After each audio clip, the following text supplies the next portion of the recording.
सबसे पहले अगर हम लोग बात करते हैं कंडक्टिविटी इन इंसुलेटर, तो इंसुलेटर के अंदर कंडक्टिविटी का क्या मतलब है? देखो एक्चुअली क्या होता है, आपको याद होगा एक लेक्चर मैंने मेटल्स के अंदर बनाया था इंसुलेटर, और वहाँ पे एक बड़ा इंटरेस्टिंग लेक्चर था, हीरोइक एक्ट ऑफ इंसुलेटर।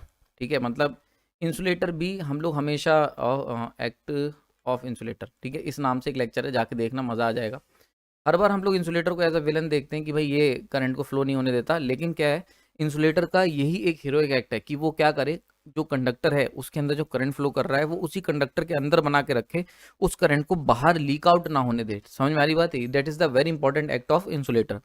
तो अगर कभी भी सोच के देखो, मान के चलते हैं ट्रांसमिशन लाइन जा रही हैं, ठीक है, अब ट्रांसमिशन लाइन्स के जो टॉवर्स होते हैं, दिस इज मेनली मेटल के टॉवर्स होते हैं, और ये कंडक्टर भी मेटल का ही होता है। तो यहाँ पे करंट चल रहा है, तो अब ये करंट अगर हम डायरेक्ट टॉवर पे होल्ड कर देते इन कंडक्टर्स को, तो ये करंट इस तरीके से जाके यहाँ पे ग्राउंड में चला जाता है, और आगे हम लोग आगे कभी भी करंट को ट्रांसमिट ही नहीं कर पाएंगे। क्यों? क्योंकि सारा का सारा करंट सबसे पास वाले टॉवर से ग्राउंड में चला जाएगा। So that is the main issue जो कि हमारे पास है। अगर अगर इंसुलेटर नहीं होते तो यहाँ पे ज़रूरत पड़ेगी इंसुलेटर की। समझ में आ रही बात ही? आई होप क्लियर हो रहा होगा कि इंसुलेटर कितने इंपॉर्टेंट हैं। तो समझ में आ रहा होगा यार कितना इंपॉर्टेंट रोल है इंसुलेटर का जब भी हम बात करते हैं, ठीक है। तो क्यों, अगर तो हम अगर टावर की बात करें तो हम कैसे कंडक्टर को टांगते हैं भाई, यहाँ से हम क्या करते हैं, इंसुलेटर लगाते हैं, और इंसुलेटर के थ्रू हम लोग इस टावर को प्रोटेक्ट करते हैं, ताकि करंट हमारा पड़ोस वाले टावर के थ्रू ग्राउंड में ना चला जाए। तो ये सारी चीज़ें मैंने इस लेक्चर के अंदर, हीरोइक एक्ट ऑफ इंसुलेटर, बहुत ही अच्छा लेक्चर है, मैं आप सबको सजेस्ट करूंगा एक बार जाके देखना। इसमें मैंने बताया हुआ है, एक डिफरेंट पर्सपेक्टिव देता है। खैर, तो इंसुलेटर की बहुत बड़ी इंपॉर्टेंस है ट्रांसमिशन लाइन में, केबल्स में। अब केबल सोच लो यार, केबल में हम लोग क्या कर रहे हैं, मेटल का जो कंडक्टर है उसे ग्राउंड में डाल दे रहे हैं। अब सोचो, ग्राउंड तो ऑलरेडी अर्थ है, तो अगर उसमें केबल को डायरेक्ट डाल दोगे, मतलब कंडक्टर को, तो सारा का सारा करंट भाई आगे क्यों जाएगा? एक बात सोच के देखो ना भाई, यहीं पे उसे अगर शॉर्टेस्ट पाथ मिल रहा है, ठीक है, तो ये कंडक्टर का करंट आगे क्यों जाएगा? करंट को इससे नहीं मतलब है कि मुझे, करंट को कौन बताएगा यार, करंट के पास दिमाग नहीं ना, उसे कौन बताएगा कि भाई तुम्हें केबल में ही रहना है या कंडक्टर में ही फ्लो करना है, ठीक है। उसका सिंपल सा लॉजिक है, उसको जहां लीस्ट रेजिस्टेंस पाथ मिलेगा वहां जाएगा, ठीक है। तो यही प्रॉपर्टी जो है, ये काम कौन करता है, ये काम करता है हमारा इंसुलेटर। तो हम क्या करते हैं, इस केबल को इस तरीके से इंसुलेटर के अंदर बना के रखते हैं। तो इंसुलेटर का ये काम होता है कि वो किसी भी तरीके से करंट को लीक आउट ना होने दे, ठीक है। यहाँ पे वर्ड इंट्रोड्यूस होता है लीक आउट। तो अगर हम लोग केबल को अगर ध्यान से देखें, ठीक है, तो केबल के अंदर, सबसे पहले मैं केबल बता रहा हूँ, देन ओवर ट्रांसमिशन लाइन पे जाऊंगा, केबल से थोड़ा समझना आसान हो जाता है। तो अगर हम लोग केबल को देखें, तो केबल क्या है, बेसिकली ये हमारा कंडक्टर है, ठीक है, और ये उसके ऊपर इंसुलेटर की कवरिंग दे रखी है हमने। बहुत और भी बहुत सारी चीज़ें होती हैं, शीट होती है और आर्मरिंग होती है, ये सब के ऊपर चर्चा करेंगे। केबल का लेक्चर जो है वो तैयार हो रहा है, इसके बाद केबल ही इंट्रोड्यूस करूंगा मैं। तो केबल करने के बाद पावर सिस्टम में क्लोज कर दूंगा, क्योंकि काफ़ी हद तक ट्रांसमिशन डिस्ट्रीब्यूशन वाला पार्ट सब खत्म हो गया है। तो केबल तक हम लोग इसमें कवर करेंगे, ठीक है। देन उसके बाद जैसी डिमांड आती है और कोई सब्जेक्ट के ऊपर काम करेंगे। तो केबल के ऊपर हम लोग आगे आगे सीरीज़ में लेक्चर पे कम से कम 4-5 लेक्चर्स बनेंगे, वहाँ पे इसके ऊपर चर्चा की जाएगी। तो अभी इतना मान लो कि केबल एक जनरल, अगर बिल्कुल बेसिक मॉडल की केबल की बात करी जाए, तो कंडक्टर है, कंडक्टर के ऊपर हमने क्या कर रखा है, इंसुलेटर लगा रखा है। अब ये जो इंसुलेटर है, ये क्या करेगा, इस करंट को बाहर जाने से रोकेगा। अब देखो, दो तरीके के करंट केबल के अंदर फ्लो होंगे। एक तो ये हो गया वो करंट जो इन कंडक्टर के अंदर फ्लो करेगा, जिसको हम कहेंगे current flowing in the conductor. और ये हमारा क्या होता है, ये हमारा होता है main current. This is your main current, ठीक है। जैसे for example V equal to I R लिखा, तो इसमें जो I आएगा ना, जो हमने पोटेंशियल अप्लाई करा और कंडक्टर के अंदर फ्लो कराना चाह रहे हैं, this current is known as the main conduction current, यानी कि जो हमारा मेन करंट जिसके साथ हमें लेना देना है, जो लोड से, सोर्स से लोड की तरफ फ्लो कर रहा है, इसकी तो कोई दिक्कत ही नहीं है, सबको पता है ना। एक करंट और इसके अंदर फ्लो कर रहा होता है, वो होता है लीकेज करंट। अब ये लीक करंट, यहाँ से टर्म आता है लीक करंट। अब क्यों आता है लीक करंट कॉन्सेप्ट? देखो, अगर हम बात करते हैं इंसुलेटर की, इंसुलेटर ले लो, या स्पेसिफिकली कहूँ तो डाइलेक्ट्रिक ले लो, ठीक है। डाइलेक्ट्रिक भी इंसुलेटर का ही पार्ट है, डोमेन का पार्ट है, ठीक है। तो इंसुलेटर ले लो चाहे डाइलेक्ट्रिक ले लो, एक ही बात है। इस केस में अगर हम बात करते हैं, तो यहाँ पे आइडियली अगर हम बात करें, आइडियली आइडियल इंसुलेटर कौन होगा, जो सारा का सारा करंट जो कंडक्टर के अंदर फ्लो कर रहा है उसको उसके अंदर मेंटेन करके रखे, यानी कि किसी भी तरीके का यहाँ पे करंट लीक ना हो, करंट लीक जो है वो जीरो हो जाए, ये हो गई आइडियल केस। लेकिन प्रैक्टिकली क्या होता है, प्रैक्टिकली जब हम करंट के अंदर से फ्लो कराते हैं, तो इंसुलेटर का आइडियली काम तो ये था कि सारा का सारा करंट जो है वो कंडक्टर के अंदर मेंटेन करके रखे। पर क्योंकि प्रैक्टिकल इंसुलेटर है, तो प्रैक्टिकल इंसुलेटर क्या होते हैं कि वो कहीं ना कहीं उसके अंदर लीक होगा। तो इसीलिए क्या होता है, कुछ करंट जो होता है वो लीक कर जाता है और वहीं से ये जन्म हुआ नाम का लीकेज करंट। ठीक है, तो इंसुलेटर जब भी चर्चा करेंगे तो लीक करंट है, तो लीक करंट, अब ये लीक करंट जो है this shows the leak current, ये जो लीक करंट है this shows the practical aspect of insulator. यानी कि जब हम बात करते हैं ना, इंसुलेटर हमारा प्रैक्टिकल इंसुलेटर है। फॉर एग्जांपल अगर मैं कंडक्टर की बात करूं, आइडियल कंडक्टर का मतलब रेजिस्टेंस इक्वल टू जीरो, पर प्रैक्टिकली जब भी हम कंडक्टर की बात करते हैं तो उसका कुछ रेजिस्टेंस होता है 0.01 ओम ऐसे करके। तो ये क्या है, प्रैक्टिकल कंडक्टर का। ऐसे ही अगर आइडियल इंसुलेटर की बात करें, आइडियल इंसुलेटर की, तो उसके अंदर जो करंट है वो जो करंट उसके अंदर से हम फ्लो करवा सकते हैं वो है जीरो, लेकिन प्रैक्टिकली कुछ करंट फ्लो होता है और उसी को हम लोग लीक करंट का काम कहते हैं। ठीक है, तो आइए समझ में आ गया होगा।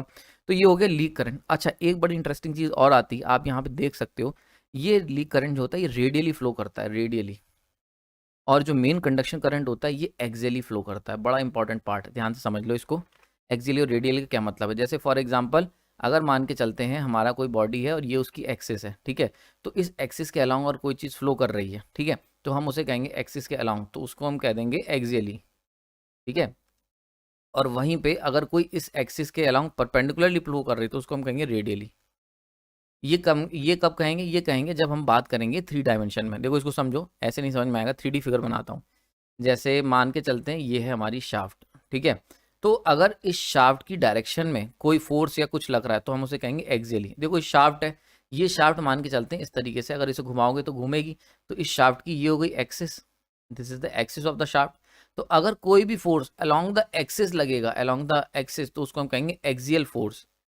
ठीक है, और वहीं पे अगर कोई फोर्स रेडियली लगेगा, मतलब परपेंडिकुलर टू एक्स, इस तरीके से समझ में आ रहा है, ये सब क्या है, परपेंडिकुलर डायरेक्शन है, तो this force is known as radial forces. समझ में आ रहा है, ये है रेडियल फोर्सेस।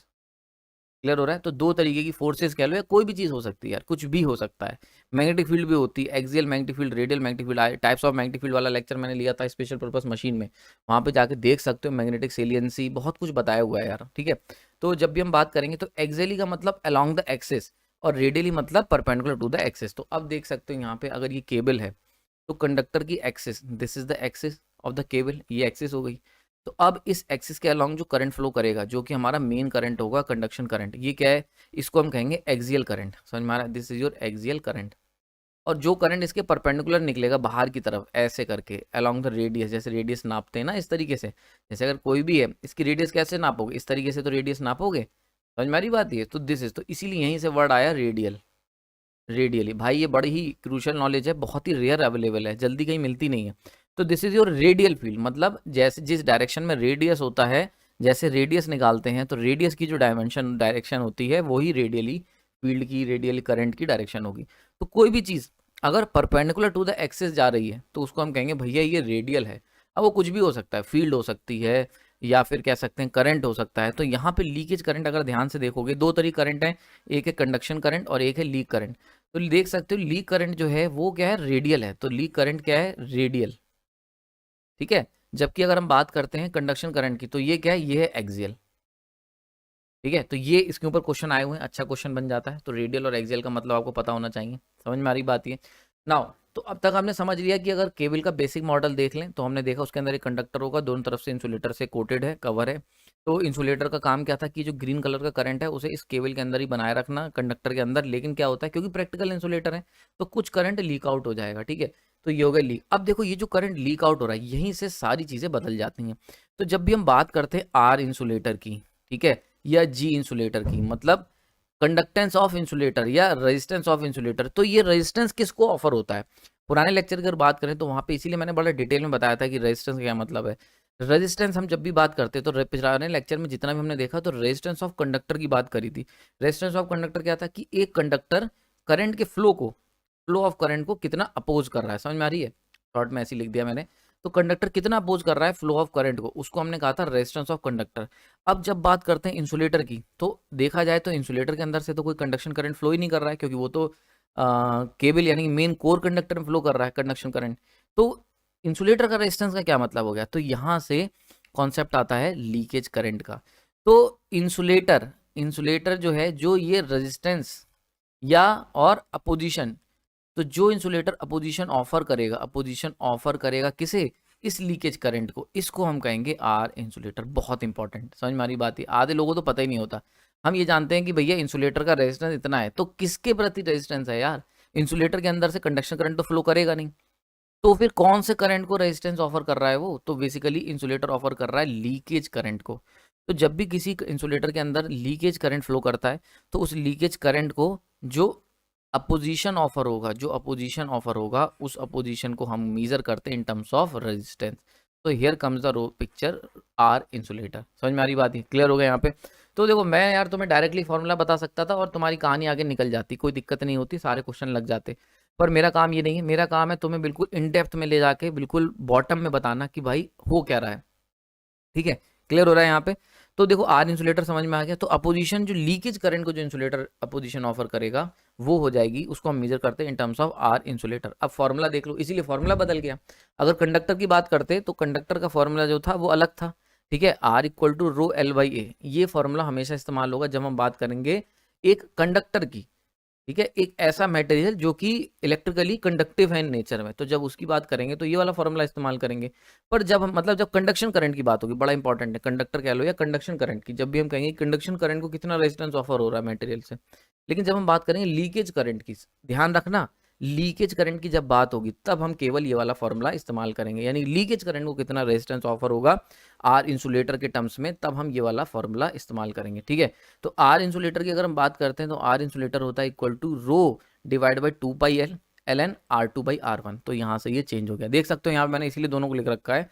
ये आर कंडक्टर, आर कंडक्टर को टू रो एल अपॉन है, पुराने लेक्चर में देखा था, resistance offer by conductor to the flow of load current. ठीक है, वो यहाँ पे दे रखा है कि लोड करंट कितना रेजिस्टेंस ऑफर हो रहा है। लेकिन अगर हम बात करते हैं यहाँ पे R insulator is the resistance offer by dielectric या फिर insulator to the flow of leakage current, इस लीकेज करंट को जो हमने अपोजिशन ऑफर कर रहे हैं। ठीक है, फॉर्मूला समझ में आ गया। रो यहाँ पे resistivity, this is your resistivity, resistivity of insulator जो कि अच्छी खासी हाई होती है, divide by 2 pi L. L क्या है यहाँ पे? L is the length of cable या लेंथ ऑफ इंसुलेटर, कितना लंबा इंसुलेटर है। ठीक है, इनटू एल एन, यहाँ पे क्या है? L N R two by R one. अब आर टू कितना है? आर टू है तुम्हारा रेडियस ऑफ केबल, मतलब पूरा जो केबल है उसकी रेडियस कितनी है, और आर वन क्या है? Radius of the conductor. समझ में आ रही बात है? So these are the important formula, very important formula. ठीक है, ये फॉर्मूला मेनली हम लोग केबल के अंदर ही इस्तेमाल करेंगे जब भी केबल के ऊपर चर्चा होगी या इंसुलेटर की जब भी बात होगी। क्लियर हो गया? अच्छा, यहाँ पे देखो आर इंसुलेटर हम समझ में आ गया। अब हम बात अगर मैं इसमें कहूँ यहाँ पे जी की बात करूँ, कंडक्टेंस की, क्योंकि लेक्चर तो यार कंडक्टेंस का ही है ना, तो जब भी हम कंडक्टेंस की बात करेंगे तो कंडक्टेंस जी, तो जी इक्वल टू कितना होता है? 1 अपॉन आर होता है, ये हमने बहुत अच्छे से स्टडी करा है।